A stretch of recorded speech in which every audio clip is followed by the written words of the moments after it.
The West was built on racism. It's time we faced that. In schools and at universities, we are sold a lie.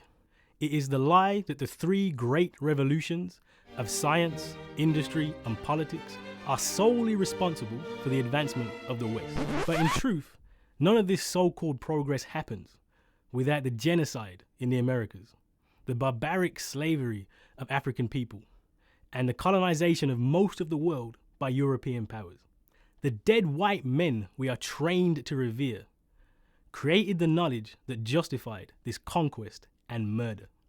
But the narrow, Eurocentric parade of dead white men as the center of knowledge is finally being challenged in our institutions. And this is not a battle about inclusion or diversity.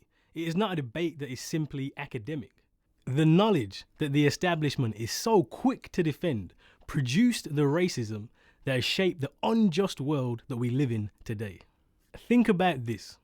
Why did the founding fathers of America see no contradiction in declaring that all men are created equal, whilst many of them were slave owners? It's because race was created as a scientific reality, designed to maintain a hierarchy. The enlightened white European sits at the top, whilst the savage black African is at the bottom. The uncomfortable truth is that the world has been created in the founding fathers' image of white supremacy. In the West, we panic about childhood obesity, whilst in the global South, a child dies every 10 seconds because of poor access to food. The myth of an enlightened Europe spreading truth and progress across the world is so powerful and attractive because it helps us to sleep at night. But global inequality is not an accident. It is by design. It provides the cheap labor and materials that mean we can afford so much for so little. The world can only ever be as equal as the knowledge it is built upon.